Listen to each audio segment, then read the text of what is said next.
You won't believe it, Lao Kui just went out for booze. Lao Bai flipped, considering he owes months of rent yet enjoys gourmet meals.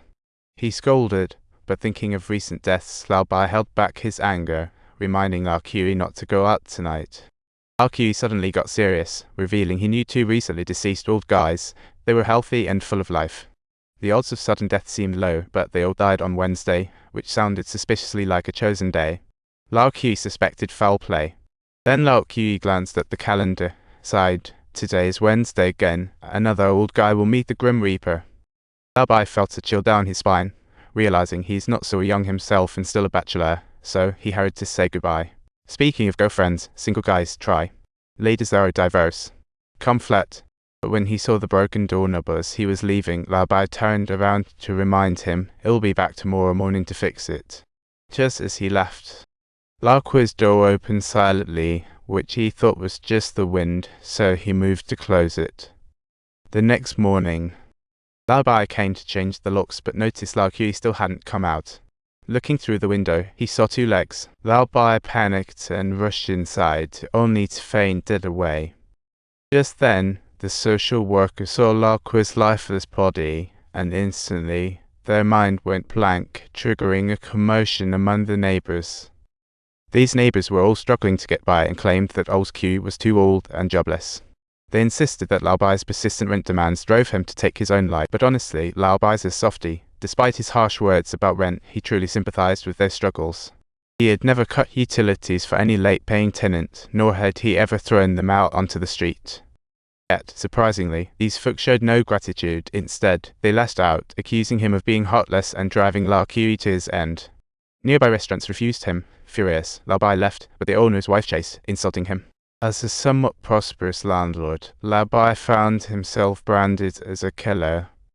He quickly became isolated, pondering that the poor have their own limitations, and this old guy neither worked nor produced. All he did was eat and expected Lao Bai to cover the bills.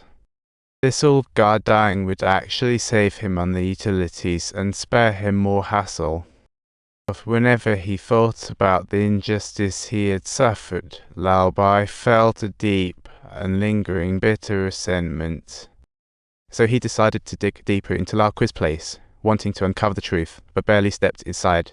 He was suddenly grabbed by the shoulder, kicked to the ground, and then immediately choked tightly by someone, causing him to exclaim, "I'm dying, I'm dying." Once released, the man immediately started rummaging around Lao Kui's room and stumbled upon a passport and a ticket. The date was set for 3 days later. Someone was ready to take Lao Kui abroad to live with them, so he wouldn't be alone. Lao Kui wouldn't have killed himself. Lao Bai learned this person was his friend, Do Cheng. That lavish dinner was a special farewell prepared by Lao Kui for his old friend, Do Cheng. Do Cheng then revealed to Lao Bai that he used to be a cop, and 30 years ago, something similar happened in this community. Murderer practiced on the elderly first, tricking them into believing it was natural deaths, then targeting young women. That case made waves but was buried because all the victims were nobodies just trying to make a living. The killer vanished without a trace, but Do Cheng was adamant that a young girl with long black hair would be the next victim on Wednesday night. Lao Bai brushed off Do Cheng's wild claims, but on his way back, Mei Jian from 205 was already thinking of moving because of all the death. She wanted to move but leave her long hair. However, Lao Bai ended up arguing with her over rent. Mei Jian worked at a textile factory, earning peanuts with heavy labor while having to squeeze out money to send home for her mom's medical expenses. Lao Bai understood Mei Jian's hardships, so often let her skip rent. Despite her guilty conscience, she still didn't return. But all this weighed heavily on her heart, and Lao Bai could feel her pain. Her heart was heavy, emotions hard to put into words. She felt so down, like she couldn't catch her breath. Thankfully, Mei Jian still had a spark of kindness left. Even when everyone was attacking Lao Bai, she believed in his innocence, which deep. So he started noticing Mei Jian more, only to find her friend had snuck in. Reaching off utilities daily, Lao Bai knew nothing. He quickly warned Mei Jian to ask her friend to scram, or he'd have to charge extra rent. Mei Jian promised sweetly, but when she came home after work, she found a disaster zone. She thought her friend had overindulged once again, but upon entering the bathroom, she found her friend lying face down in the toilet, completely unresponsive, a truly spectacular and indeed rare sight. Seeing her friend's throat cut and her own hands covered in blood, Mei Zhen fainted on the spot.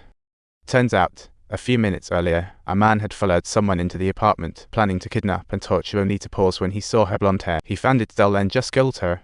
Seeing her friend's tragic death, Mei Zhen quickly grabbed her phone to call for help, but just then, the shower curtain rustled and the lights went out. After dismembering, the killer lifted the passed-out Mei Zhen, ready to pounce, when the doorbell rang unexpectedly. Bai slept, but was awakened by a scuffle upstairs, recalling Dou Cheng's prediction of a girl's death that Wednesday night.